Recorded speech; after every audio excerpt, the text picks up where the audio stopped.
Hey gang, what's up? Welcome back here to another edition of Intuitive Angling. Thanks a lot for making a little time out of your day to watch the video. Got a really good deal for you guys today. We're going to have a conversation on braided line.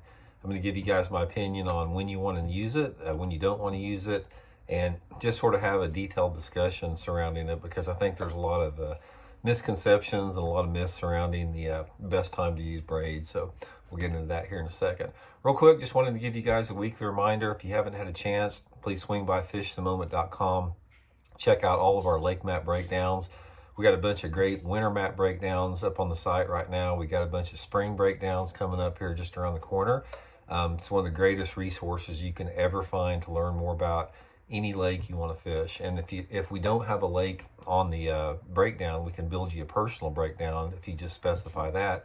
And also you can book a one-on-one virtual fishing lesson with myself by going to fishthemoment.com. I'll put all the links in the description, so much appreciated. Okay guys, let's talk about braided line here. Man, braid has been around forever. It used to be Dacron. It actually was around before mono, or even, way before fluorocarbon. So the whole concept's been around a long time, but it's only been really in recent, about the last decade, that it's sort of come into their own with a lot of the really the high-tech breakthroughs they've had in braided line technology, like the Seaguar Smackdown that I use here, that I'm going to be talking about. So what I want to do is I want to talk about the times you really need to use braided line and the times that you don't. Braided line, it's not going to help you get any more bites. That's the first. I want to preface it with this. Braided line is actually going to reduce the number of bites you get if you use it below the surface of the water. It's not designed to help you get more bites. It's designed to help you land more fish. That's the whole point of braided line, is not having any stretch under certain situations is going to help you land fish that you normally couldn't land otherwise. So I'll get into what I want to do is I want to get into some situations when I use it and when I don't. So here's the situations where I use the braided line. The first one would be for frog fishing or the buzz toad fishing, buzz baits, any type of like topwater lure that you reel across the surface that doesn't really set still, or if it's setting still, it's over some type of matted vegetation. So for example, I'll use braided line with buzz baits a lot of times because they can't see the line, and I want the power for that. I'll use it, like I said, frogs, buzz toads, that type of deal. They can be really effective like that, especially on long casts. You never want to use braid or fluorocarbon or monofilament fishing a frog or buzz toad or something like that over cover. Always use braid. And most of the time for that situation, I'm using like 50-pound tests. A lot of guys use the 65-pound test, but I prefer the 50 because it gives you more castability. It casts a little bit further than 65. And I've never had any fish ever break 50. I sort of think 65 is overkill a little bit in that. So that's one situation. Next situation would be when I'm flipping and pitching some type of matted, thick vegetation, like, some type of, matted, milfoil or hydrilla, or, hyacinths, specifically in Florida. Florida is really very well known for braided line.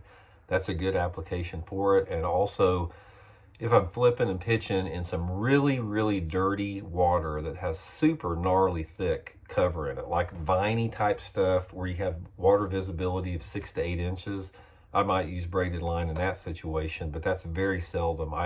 One of the reasons I don't like braided line, flipping if I can get away with it, is the fact that, I think you will lose some fish under certain situations with braid because you tend to overpower those fish and you tend to tear holes in their mouth a little bit more than you would with a fluorocarbon line. So if I can all possible get away from using braid flipping, I will go to fluorocarbon. Braid to me is a little bit, it's not quite as user-friendly as fluorocarbon when you're flipping. It makes a little bit noise. Like if you have the braid like over a piece of grass or a limb, when you pull it up and down, it tends to make some noise, which I think is a negative to the fish. So, I always keep that in mind. And also, the only time that I flip with braid is if I'm flipping a heavy lure. Because to me the fast fall is critical for those fish not seeing the line. So if I'm flipping braid, I'm usually always flipping at least a 3/4 ounce weight. A 3/4 to 1.5 ounce weight would be my standard weight for flipping with braid with that. Now, sometimes I've used braid a little bit, like maybe for burning a lipless crankbait over some real shallow water if I was making a long cast, but I've sort of gotten away with that a little bit. You can sort of compensate that a little bit with your rod. Now, the other times that I use it would be for and also on like a bait like a whopper plopper, top water where you're reeling it across. I'll use for braid with that. The next time is with spinning tackle.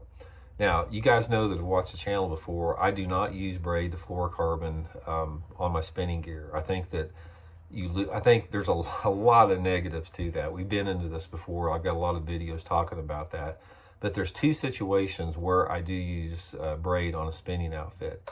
The first situation is if I'm fishing, it's like a fluke or a floating worm, very high in the water column if the water's dirty. Say if I've got like, 12, 15 inches of visibility, and I'm working that fluke or that floating worm that far underwater, sometimes I'll use straight braid in a real small diameter. Like I'll use the 15-pound test Seaguar Smackdown, which is super, super small diameter, if that bait's not getting them down a little bit further.